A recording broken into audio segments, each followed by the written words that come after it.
baby, untouched baby, untouched baby, untouched baby, untouched baby, untouched baby, untouched baby, untouched baby. Do what I wanna do, go where I wanna go. Welcome to Untouched Radio Show, Untouched Podcast, Untouched Live. I'm your host, Be Easy, better known as Easy, and I'm here with a very, very special guest today here for you guys.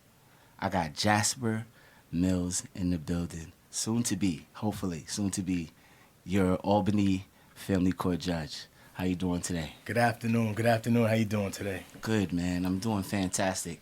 I woke up today, the sun was shining, but little sprinkles, what they say, April showers bring May flowers, right? Yes, sir. God is good, man. Yes, sir. So, I want to kind of dive in, to the beginning. What kind of got you into wanting to chase the profession that you're currently in? So, man, I grew up, born and raised in New Haven, Connecticut, in a very tough environment. Yes. Right. Yes. I was lucky, man, to have some help. Going along the way. Was able to, using sports, get into a prep school, man, that kind of helped me then going to college. I went to Union College here in Schenectady. And to be honest with you, man, I got there, I didn't know what I was going to do. I wasn't sure. I was never one of those because of, my upbringing where I came from. I was never one of those that had a lifelong aspiration to be a certain, occupation, right, or have a certain career. I always thought that it would be cool to have a job where I can have a suit on every day, you know, and now I hate it. But do you find yourself wearing more sweats on your off time now? Oh my God, yeah. Sweats, shorts, jeans, in the way. Timbs, all yes, of that. Yes. But I didn't really give it much thought because it was kind of me being a product of that environment that wasn't really what was on my mind, at the time. Sure. Once I graduated from college, again, I was in a situation where I didn't know what was going on, and I knew that a law degree was, one of the more versatile degrees that you can have, right? You can, do almost anything, right? A law degree is a degree that you want to have when you don't know what to do, Sure. So I, took my LSATs, man, and, got into law school, and I kind of just, figured it out from there. No, that's awesome, man.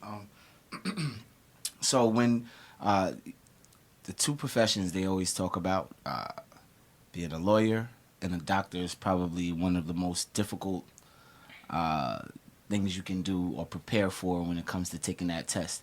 Would you say or a test to get, to the next level? Would you say that was one of the hardest tests you ever had to take? The bar exam? To that point, yeah, the bar exam to that point. Yeah, I mean, it was one of those where it was just a lot of pressure. Okay. Going into law school, I wasn't one of those, again, because of my upbringing. I wasn't one of those that sat around a dinner table talking law, right? Sure. I wasn't a legacy, an individual that has parents and grandparents that have gone to law school, and so I wasn't used to the language, you know what I mean? Are you the first of your family to be a lawyer? I'm the first of my family to graduate from college. Get out, that's awesome, bro. Yeah. Wow, yeah. that's really cool. That's so, really cool. So it was one of those where, you get through the law school, but you never know what to expect. So because this was all new to me, new to my family, new to everyone that I've known, everything was the first, right? So it's almost like on every stage, of my collegiate career, of my law school career, I had to adapt, right? Because I wasn't used to it. Right. I didn't have anybody really to go to and say, okay, well, what's going on with this? Sure. So because of that, yeah, I mean, the bar exam is one of those where you kind of hear, crazy things about it. You get intimidated. But like anything, you just got to work as hard as you can, and you put in the work, trust the work that you put in. And trust that God's gonna make it happen for you. Sure. Now, with you not having many examples in the family, Did you have like mentors along the way that kind of help shape the mindset to keep you going? You know, when you had those tough times, like did you have any individuals that you could think of off top that was somewhat influential? So absolutely. I had an individual, name is Ed Hawthorne. I met him at 13 years old. Okay, wow. And Okay. I was, he's the one that actually helped me get into the prep school that I got into. Wow. It's a crazy story. I was playing, I was at a basketball camp, like for inner city youth that really couldn't afford to go to, Sure, camp yeah. or whatever. I remember And so those. he had started a camp down the street from the camp. It was a football camp. And they had told, the campers, anybody that wanted to go over there, you can go over there for free. And, it wasn't a problem. So I went over there, and after a couple of days of kind of just like doing my thing, I kind of connected with him, and he helped me get into this school this prep school to play football and whatnot. And, it kind of ended up going from there. And from this day, he's like, like a father figure to me. That's awesome. He stays in contact. He's a white gentleman as well. Sure. He stays in contact with my kids. They're almost like grandkids for him. I love that. He's a great person. So yeah, I mean, it's when I say that, none of us can really get to where we want to be without help. Sure. I completely agree with that. And Completely. we can't do things on our own, and we can't be in a situation where if we're going to refuse help, then we're not really going to get anywhere in life, man. The only thing that I ask is that you obviously have to accept help to progress, right, and to get to where you go, where you have to go. I only ask that you extend the same help to the next person. Sure. You know what I mean? Yeah.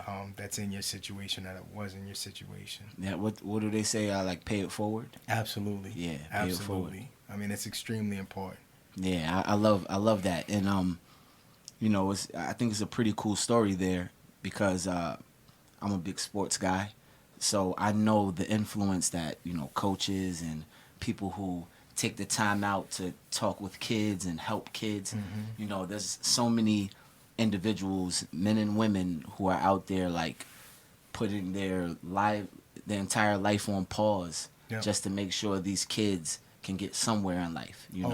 I know so many of them, and I think that's really cool that someone from when you was a teenager, early teens, now as a grown man and with kids, and he's looking at your kids like grandkids, and I think that's a dope thing, man. It's really, really cool to have, and yeah, man, that's cool. Did you continue to like go to those camps and stuff like that after, or is it something like that kind of like stuck? Was he like someone that always had that camp every year? Or? So he did.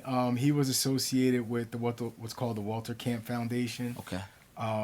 So through the foundation, they would do camps. They would do these like banquets in New Haven where they would bring some of like the top like college players. It was almost like the Walter Camp Award is almost like a second place to like the Heisman Trophy.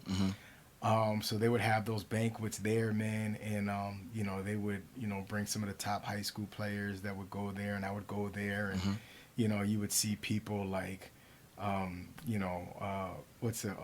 Peyton Manning there. Oh, You wow, would that's see awesome. like Charles Woodson. Yeah. You would see like Warren Sapp. That's like one all thing those I love about Connecticut, and not to cut you off, but Connecticut always has a bunch of, stars and people. It has a big collegiate following. Alumni, a lot of people that can come back and show some love in Connecticut. I think that's pretty cool for the inner city kids too. I think that's absolutely. really, really cool. I mean, once I got into high school, there was also another individual by the name of Gary Aurora.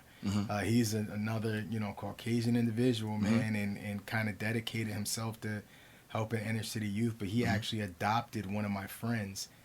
Oh, get out. Wow. Yeah. That's big. Yeah.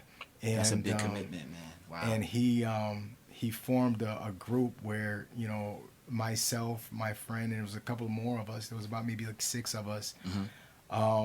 It was a group, and he called it BEST, B-E-S-T, believing that excellence is a standard for teenagers. Wow. So we would meet and we would work out. He had a 2-car garage that he converted into a gym, and we would work out. We would train for football there. But in order to be a part of the group, we would have to read books, like certain books, right? And we had deadlines for reading these books, writing reports. And there was not only like an educational, point, of the program or aspect of the program, but there was also a moral code, in regards to, respecting women, respecting, your parents, upholding the law, like doing certain things, right, to help shape you as a human being. Right. So I was part of that, man, for several years as well. But yeah, I mean, it's crazy how, you have a situation where, like me, you come from, an area that is highly urban area, man, highly, you want to call it the hood, if you will, whatever you want to call it. Right. But you have those people, man, that are good people in life, man, that actually changed the trajectory of my life. Right. I really don't know where I would have been if not for certain people that came into my life, which is why I'm doing what I'm doing now. Right. And a shout out to Pleasant D. Spain, man. He's a client and a good friend to the show and a good friend to all of us here. But he would always say certain things like, we are all connected. Yeah. Like, he loves to say stuff like that, like how, meeting people is not just a coincidence. It's supposed to be that way, and you can keep a line connected to those two dots. Yeah. But we're all supposed to be connected in a way, for good. To do good, to make where we are, the universe better. Yeah. And I totally agree with that. And excuse me, I believe this area is starving for more of that. Now, they have those leaders and people who put the time in to help the inner city kids, to give them, an outlet. I personally just wish I was to see more of it.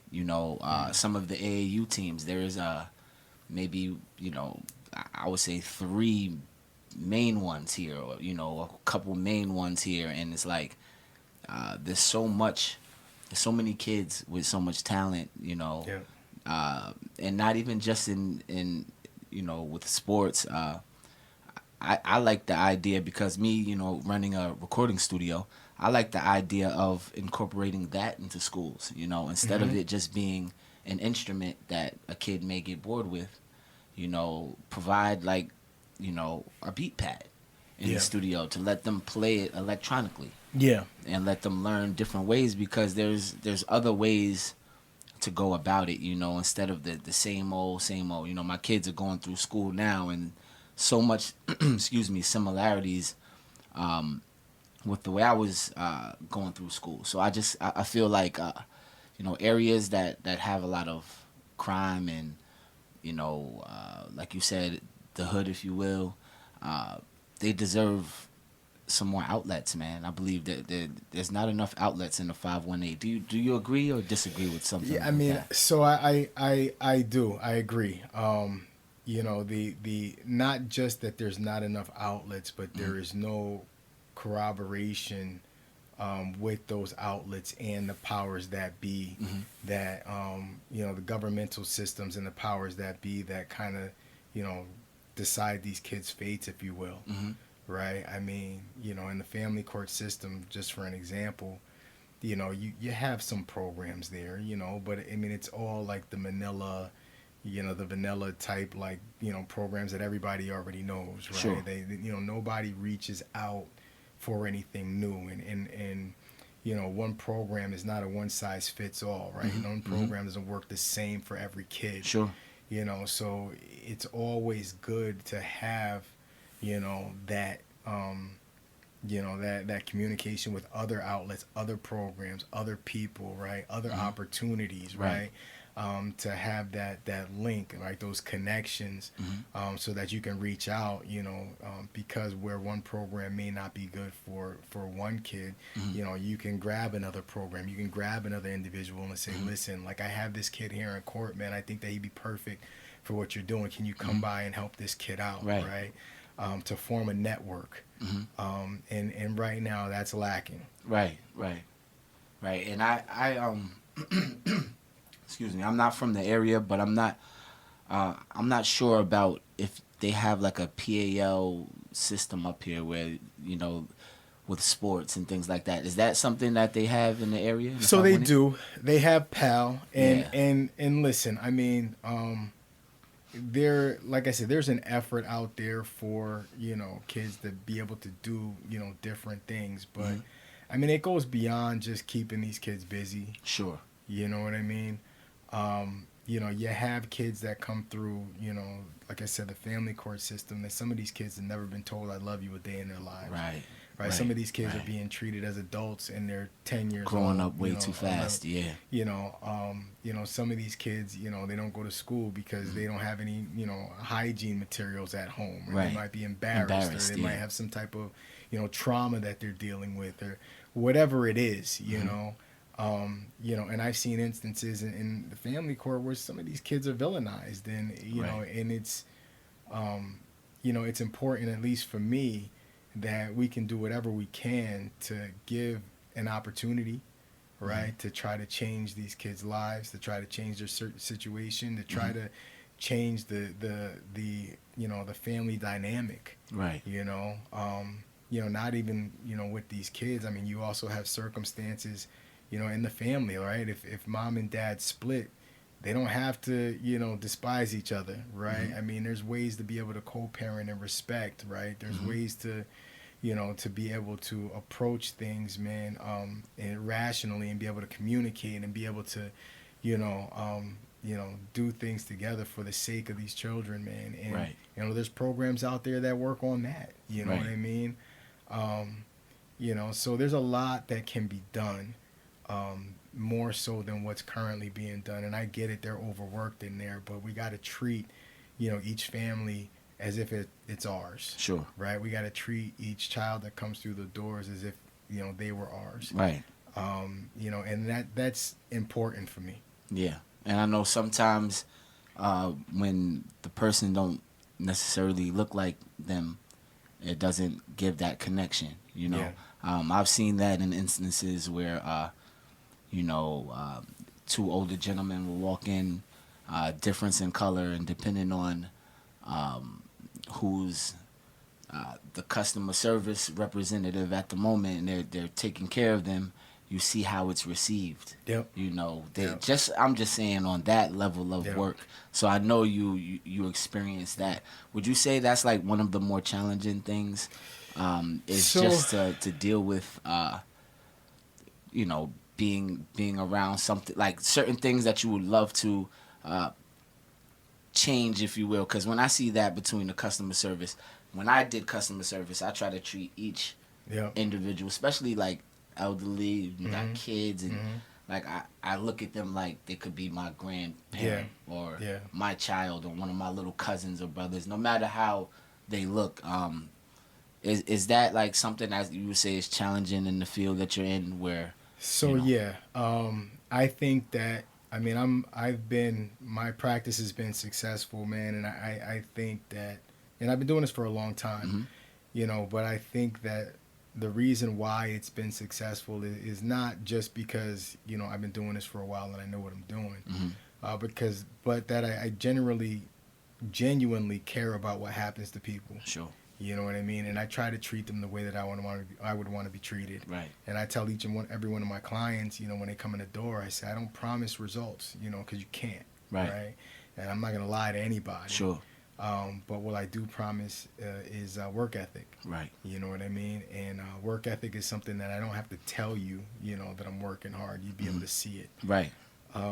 So, I think in regards to that, and even in the court system, there is a lack of understanding in a lot of cases of like the different cultural dynamics that come into play. Right. How different families from different cultures, approach things differently. We don't all raise our kids the same way. We don't all do things the same way, right? So we all shouldn't be held to the same standard as as what you would do with your, kid, right? Now, is that something that would need to be written in like while people are practicing to like learn how to do that? Like, is that like something? Because just going back to customer service experience I had, they had this program that they instilled that was supposed to make you a better customer service rep by allowing you to address people a specific kind of way. It was called magic. So it was like a way to kind of bridge the gap and build relationships through short, communications, if you will. Like, do you think there is like any systems that could be put in place to help better that interaction? The system is putting people in power in positions of authority that understand that. Okay. I mean, that's really Gotcha. what the system is. Gotcha. I mean, you have to have people that are, in these positions that they understand that they can empathize, right? They get it. Especially when you have, a diverse population that's being served, like in Albany County. Oh, right? yeah, And very diverse. so you don't have one type of person going in there. So everybody's, shouldn't be held to the same, standard, Sure. right? Because everybody's different, right? Sure. So you believe it's case by case basis on each person, how they view Absolutely. the situation. And it's discretion. I mean, Right. you should,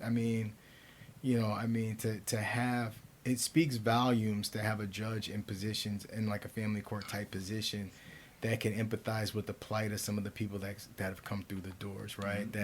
That look like some of the people that come Sure. through the doors, right?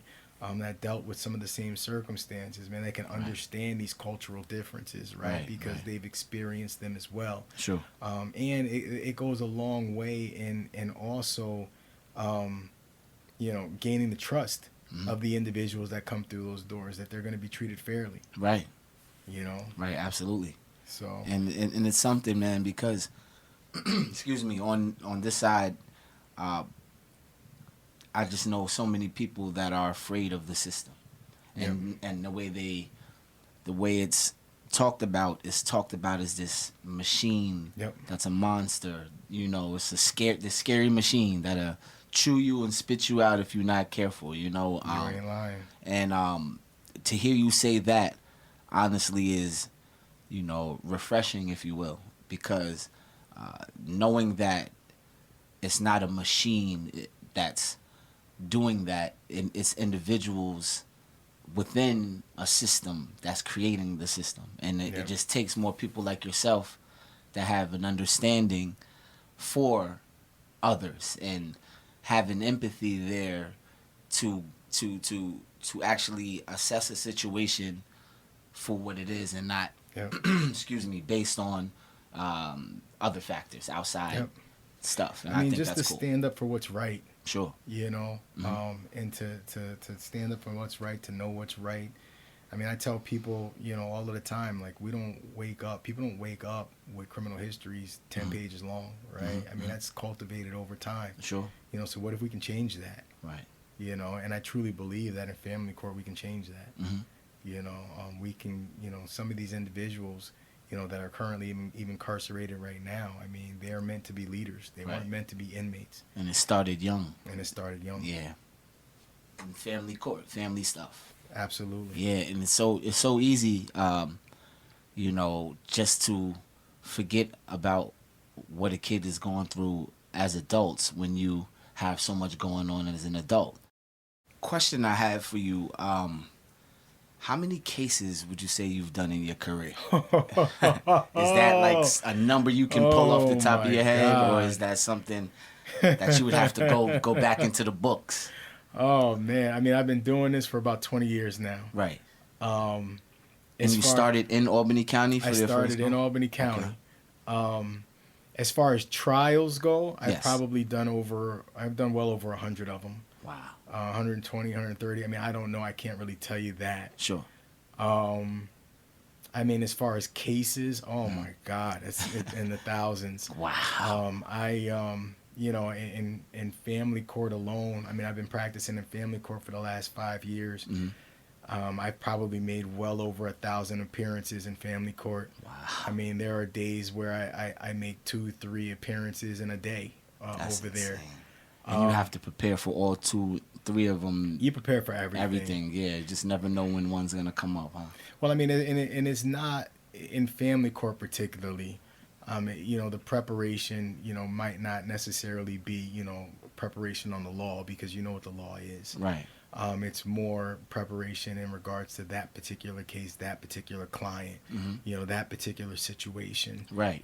Getting an update, making sure things are copacetic, finding out if there are any red flags, like, keeping in contact with, the kids that you're dealing with. Right. What's going on with the families? What are the updates from the last time that we were there? Things along those lines. Right. And in family court is one of those courts where, you don't just get these updates right before you go into the courtroom. I mean, your clients are calling you on a regular basis, letting you know what's going on, or you're reaching out to your clients on a regular basis. So do you think this family court is probably one of the more difficult ones or forms of law that you've practiced so far? Like, would you say that's been more challenging? It's not more challenging in regards to the academic piece of it. Sure. But it is more challenging in regards to the emotional piece of it, the dealing with the actual clients, being able to reel in certain people's. I mean, you got to understand that a lot of people that come through those doors, they're coming through those doors in the worst times of their lives. Right. And I say to some people that my family court clients sometimes are more worse off than my criminal court clients. Because when you're dealing with criminal court, right, like people are okay with something happening to them, right? People a lot of times are okay dealing with consequences, themselves. But in family court, now you're talking about their kids. Now you're talking about the family dynamic. You're talking about a lot of other things that come into play, that makes it, in some cases worse off than criminal court. Yeah. So you have people that are coming in and they're on 10, man, and their feelings are and their emotions are extremely high. Sure. And it takes a lot of patience. It takes a certain demeanor, to really understand that, to really be able to handle that and deal with that. And that is a quality that is essential, and not only a family court judge, but a family court attorney. Now, in talking to you briefly, I know you mentioned you've done some entertainment lawyer stuff. Would you say that's a lot more easier than, is that like from one extreme to the next? Like, would you say that's pretty much like one extreme to the next? Yeah, so that stuff is not that difficult, Gotcha. I mean, it's, once you know the standards in that industry, you can kind of, navigate your way around. With family court particularly, it's different because every situation is different, right? There is no standard as it pertains to dealing with people. Sure. And then when you're dealing with family, you know how, like, the secrets and the things that are deep rooted within families, like in family court, those things come out. Yeah. All those emotions and things like that come out in those moments. And you have to understand that you're not dealing with the individual at that moment. You're dealing with the circumstances. Sure. You're dealing with the circumstances that individual has being presented with. Right. So they are casting frustrations, right? They're casting these emotions because of those circumstances. Yeah. So we can't just look at somebody and say, oh, well, you got mental health issues, or you're this, or you're crazy, or you're this, or you're that. No, right? Because their circumstances are circumstances that you're not dealing with right now, and you might not be able to empathize with. Right. So there has to be that level of patience. There has to be that demeanor when dealing with people. Sure. Now, when doing your entertainment lawyer stuff, would you like to share who you manage or that you was a lawyer for? So one of the individuals years ago, my God, that I represented was an individual. He's now known as St. John, but back then, shout out to St. John. We know St. John over here. Yeah. So back then he was. His name is Carlos Phillips. He was. When I met him, oh my God, it was years ago.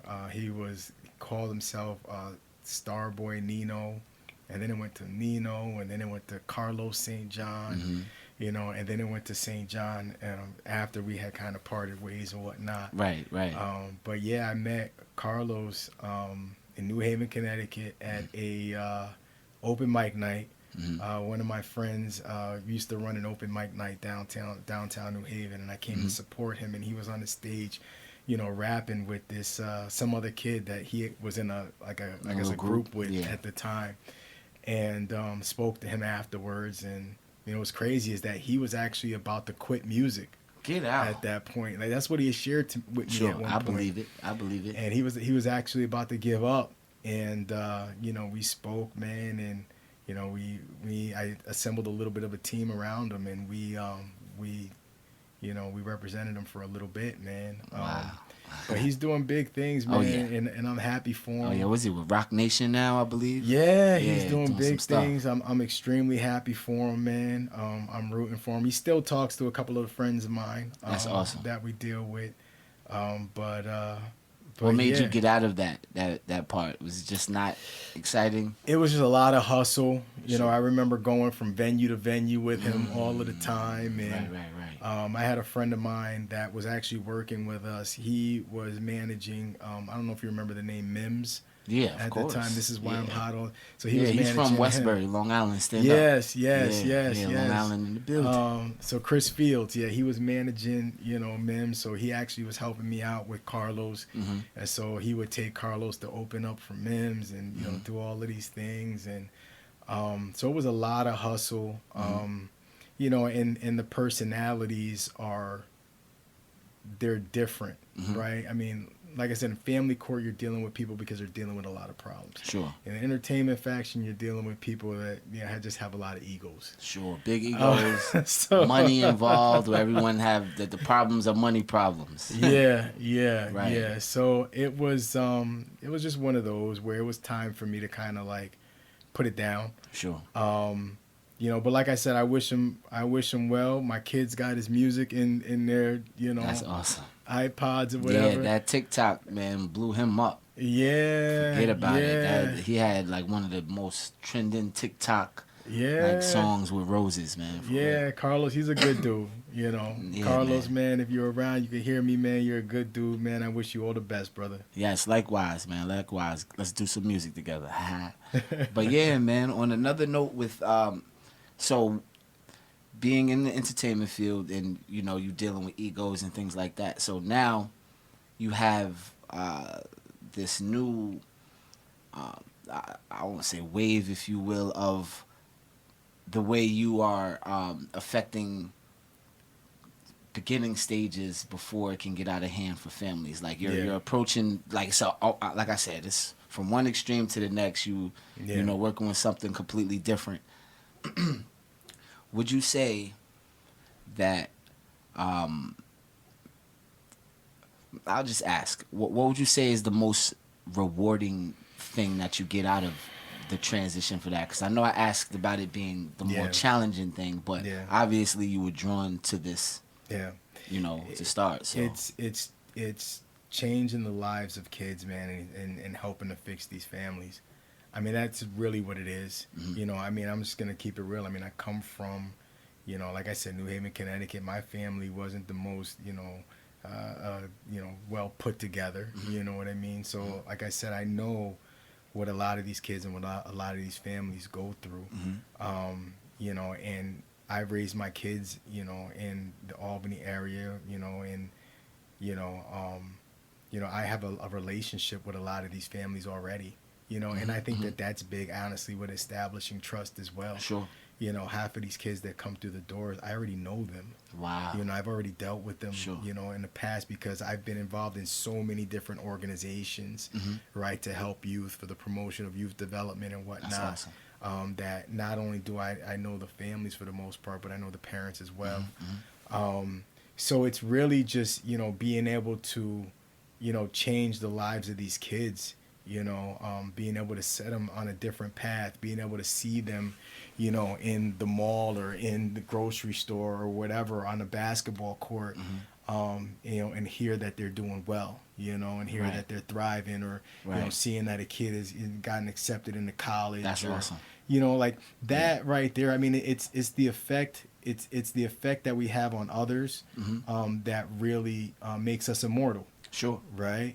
You know, so I want to touch as many lives as I can. And that's your legacy. That's the legacy you leave behind. That's it. You know, I how want you're to able touch as to many lives as I can. touch bro. lives, man.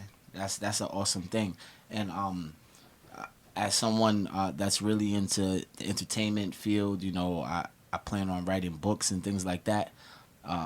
That's really my goal with everything I'm doing. You know, I try to touch lives and affect people positively. Yep. You know, I'm a big optimistic kind of guy. Yeah. I like to always, glass half full. Yeah. You know, so I love to affect people's lives in a positive way, and I feel like through music, music is such a powerful tool to use for good. You know, Yeah. if you do it the right way, it can be used as a powerful tool for good.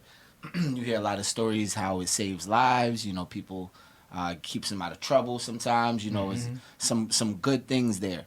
So me getting into this field, even starting this business, is very similar. You know, just providing an outlet, if you will, or a way to have people express themselves. You know, and be able to leave it here. You know, there's a lot that goes on with families, like you said. Yeah. You know, and you hear them, and like people will talk to you all the time about them, and I like when they leave here knowing that they could leave it there. So like in court, do you feel like some of your clients kind of leave, when they leave court, they know it's like, I'm leaving some of this drama here when it's all said and done?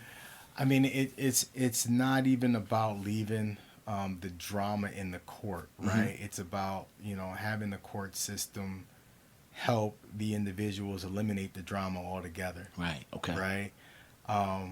You know, so I mean, we don't understand, or a lot of people don't understand, you know, how much it affects individuals, the way that they're treated in the court system, right? And the family court system in particular, right? You can take a kid and if you handle him the wrong way, right, coming into that system, because these kids are not bad kids coming into the system. You know, they've just been dealt bad cards. Right. Right. Playing with the hand they're dealt. And are dealing with awful circumstances, Sure. some of them. You know, and the way that we handle them is pivotal to their future. Right. You gotta understand, like, you handle some of these kids the wrong way, you know, they can be, you know, convicted murderers. Sure. 10 years down the line. Sure. Right. You handle them the right way, they could be presidents of corporations. Sure. You know. Sure. And I'm not saying that like every single kid is gonna, you know, you're gonna have a success story, but one, it's worth the effort. Sure, right? absolutely. One, right? It's Best foot forward. 1,000% worth the effort. Absolutely. And then two, you know, you don't have to have every single kid have a success story in order for it to be a success. Right. That's so true. Yeah. That's so true. It doesn't have to be a success story, and I love that. Speaking of stories, you ever thought about like getting any of your cases like in a movie or anything like that? Is that something that you would ever consider, since you have a lot of cases under your belt, man, and I mean you've been a part of a lot of different things. Yeah. Would you ever do something like that, like maybe later on in life, like let's go over this New Haven kid that met this guy at this camp, and he was like, because I mean, man, your story is pretty interesting, man, and that would play out on screen well. Would you ever consider something like that down the road? So I mean, so there has been, I've done a lot of cases that are that have probably been some of the most complicated and notable cases and trials probably in upstate New York history. Yeah, wow, that's awesome. And I've had people reach out to me here and there about, you know, putting some of these cases on television or trying to make a movie, or even I remember one person tried to approach me about doing a series. Oh, get out! A television series about you know some of these things. You know, and that's something that I would do. You know, I would do. You know, and I would do later on as well. Right. You know, but I just want to right now. I just want to impact, you know, the lives of these kids. You only have but so many years to make a difference. Sure. Right. And to make a viable difference. Right. And I want to use those years to the best of my ability, man, and try to capitalize on those. But yeah, absolutely, I would do it for anything, just to see a kid, just for a kid that, an African American kid or a minority kid, a kid that's been down on his luck growing up, to be able to look at something and say, okay, well, this guy, he's come from this. That's what I'm thinking about, the kid aspect. Yes. Yeah, and he's done all of this with his life, then maybe I can do it. Yes. I see that in your story, man. I really see that, a kid being affected, especially that age. 13 is such a pivotal age for us as boys. Yeah. Coming into life, and little girls too. I feel like the girls mentally sometimes a little further along than we are. Well, we were or whatever. But boys at 13, so much going on outside. Well, I mean, our children need to understand that your circumstances don't define who you are. Sure.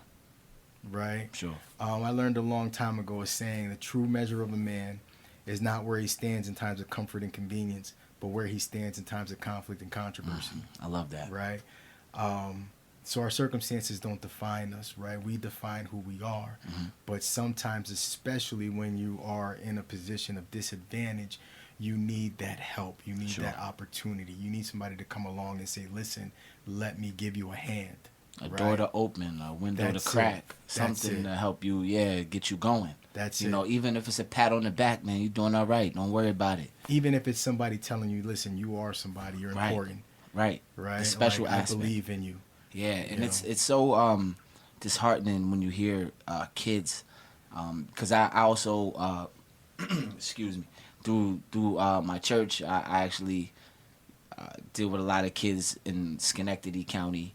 So and it's a lot of fun. It's a lot of fun. I've been doing that really since I moved up here, through sports and just talking with them, and it really hurts to hear a kid that's really young, kind of just don't feel special, or they have this down, they don't feel like a kid. They're not enjoying childhood. It's so sad to see and to hear some of these stories. Imagine a situation where you take kids like that, and now for some reason they're in the system because they've either been charged with something or they're dealing with something on a PINS petition or whatever, and now we're bringing them into a court where now instead of trying to hold them up, trying to help them and give them these opportunities to be something, we're villainizing. Right. What do you think that's going to do? Right. It's going to just build on that same wrong path. Yeah. It doesn't help provide any opportunities. And I love to discuss with different people with their efforts to try to help that. Like I know I don't Stacy Surgic, shout out to Stacy Surgic. She's doing some stuff working with kids when they're first coming out of like if they were incarcerated, to try to help them get some opportunities with work and things like that, or the step I'm not sure, I believe it's either the step after they come home or right before they were to go, to give them some opportunities. They're working with some of the courts to try to do that. So I come across many people that are making the efforts to try to keep that step before incarceration, to kind of provide some other opportunities. But, I think it's amazing, the mindset, and if more people had your mindset, forget it, man. Our people would feel more comfortable with that system, if you will. Well, I mean, it's a big discomfort in our communities. You have people that sometimes don't want to even show up, right? I mean, let's just keep it real. Like some dads don't even want to show up to family court. They find out that moms are going to family court, then they just give up, right? Because they just automatically assume that they're going to be treated unfairly. It's so true. And that needs to change, right? So to have, not only a male there, but an African American male there, a minority male there, I think that goes a long way. Sure. Seeing someone that looks like you and giving you the belief that, and somebody that in some cases you probably already know or you know of, right? Right. And because that's how it is in Albany County. A lot of people know of me if they don't know me. But just know that you're gonna get, treated fairly. That whatever it is that happens, you're not gonna be mad at the system. Right. You're gonna know that your voice was heard. Right. And that's important. Everybody wants their voice heard. Yeah. And what's crazy about it is in 2024, and I will say when I get elected, Yes, I will sir. be the first African American male to ever hold a position. Get out. Yeah. Be first. Yeah. Like ever. Ever. Ever. Yeah. Wow, that's awesome, man. Yeah. So yeah, it's and you'll important get that we it. get You'll this get done. it. You'll get it, man. Wow, that's a big feat. Yeah.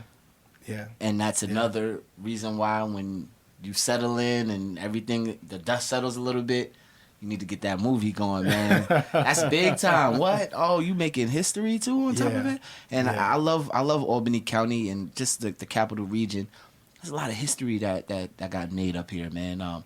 With stuff like that, people through times of when they were not allowing us to have businesses and things like that.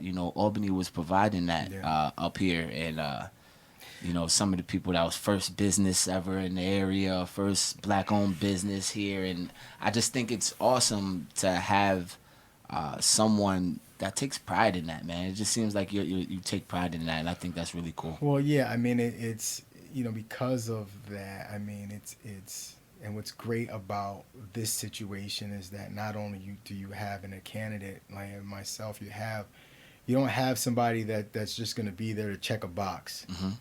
You know what I mean? Right. And to be honest with you, if it was about that, then I wouldn't want to even be there. Sure. Right. Sure. But you have somebody in myself that has 20 years of experience, right? That has, that has done, however many thousands of appearances in family court, that has dealt with hundreds of families, so you have a person that not only, can serve in regards to, making history in that regard, right? But actually deserves to be there based upon the qualifications, so it's time. Right. So what would you, if you had one message, one thing to say to your 13-year-old self, now that here you are now, before you made that decision, before meeting, the mentor that you still have in your life, you're just trying to figure things out, what would you say to that 13-year-old Jasper Mills? So I have a 13-year-old son. Look at that. Right. Look at that. Look how it come full circle. And his name is Jasper Mills. Hey, look at that. The junior. Is he JJ? Yeah. Y'all call him JJ? Yeah, I know it. we did. But I tell him, which I would tell the 13-year-old me, Right. is that you have to work. One is you need to work as hard as you can in everything that you do. Particularly being a minority, you're going to have to work 2 and 3 times harder than somebody else just to be recognized. Sure. And even now, unfortunately, I still deal with that. Right. Right. With, however much experience that I have, however much I've done, you still deal with the fact that you're being, compared against somebody that might not even have your same resume. Right. Right. But you have to work, 2-3 times harder, right? You're going, into situations where opportunity is available with a strike against you already. Sure. But to know that, you continue to work to prove individuals wrong, to prove that you deserve to be where you need to be, right? And you hold yourself high, right? You act like you've been there before. Right. You don't try to throw your successes in somebody's face. Sure. Because you got to understand that what you do and how you conduct yourself, that paves the way for the next generation, for that, little black kid, that little, brown kid, Puerto Rican kid or whatever that wants to do what you do. Sure. The way that you're conducting yourself and the way that you handle your business paves the way for that individual coming up. Right. And you never know who is watching you, and you never know who is looking up to you. And then secondly, I would say that always treat people the way that you want to be treated. Always. With no exception. Right. Even if you don't like how that individual is acting at the time, Sure. you know, you don't know what that person is going. You don't know what that person is going through. Right. Right. But you always treat individuals, and you give them the same level of grace, and you give them the same level of respect that you would want. And you know how they say unconditional love, that's like unconditional respect. That's it. You know, you don't want anything in return. You're just going to continue to give. You want others to treat you the same way, but it's respect given first. What I always hear from this guy named Fresher from Brooklyn, he always says, show love, get love. Yeah. You know, at first, he's always going to show love with hopes that he gets love. But if he doesn't get it, the love is still shown. And I would take it one step further. You show that love and you show that respect without expectations of getting it back, right? But because it's the right thing to do. Sure. The intention. That's the intention. No doubt. Before I let you go, man, and this is such a great conversation. I love talking with you, man. And your son is very lucky to have an example, you know, because like you said, you know, at that time, at that age, with life just lifing for you at that moment,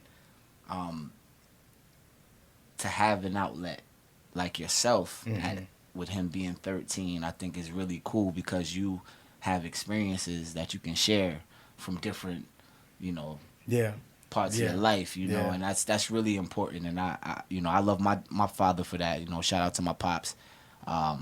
He's very, he likes to say he knows a little bit about a lot of different things, you know. So he's man of many hats, but he always gave it to me straight. You know, this world isn't always going to be kind to you, you know, and stuff like that. Everything you said, you know, it just reminded me of hearing that before. You know, and that's just a marking of a good man. I say similar things to my kids. I would like to think that I'm showing that for them too, a markings of a good man. So I just think it's really cool, man, to see that in someone that looks like me. Because not a lot of us take pride in that. I appreciate you know what I mean? man. Yeah, no doubt. So before I let you go, what I always like to do, I get someone to pull. It's we eat a lot of Chinese food here. So when we get the fortune cookies, we put the fortunes in here. So we like all of our guests to take a fortune out and to see if it applies. All right. Let's see what we got here. There you go. All right. Let's see what we got. Yeah, it's Chinese food or pizza when it's the studio. It's like the breakfast, lunch, and dinner of champions. All right. Let's see.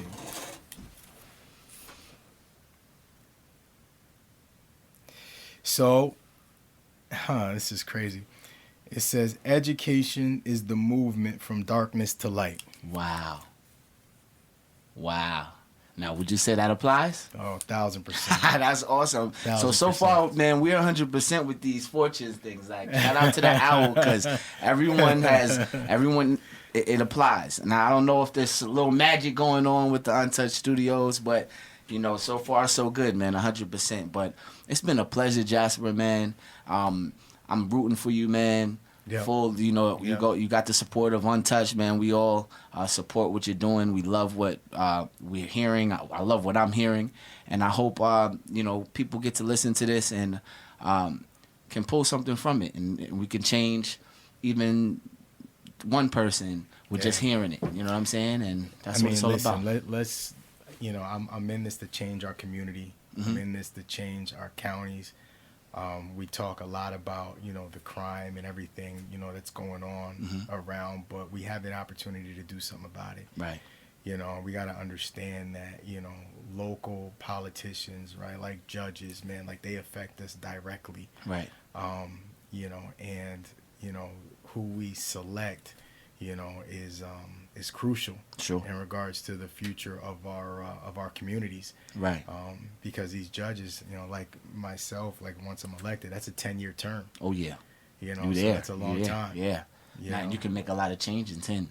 Yeah, absolutely. A whole lot of change in 10 years. And every family court decision that's made is in place essentially until that kid is 18 years old. Right. Wow. So I mean, we have to we got to be careful, and we gotta know who we're putting there, and for, you know, put the right people in place for the right reasons. Right.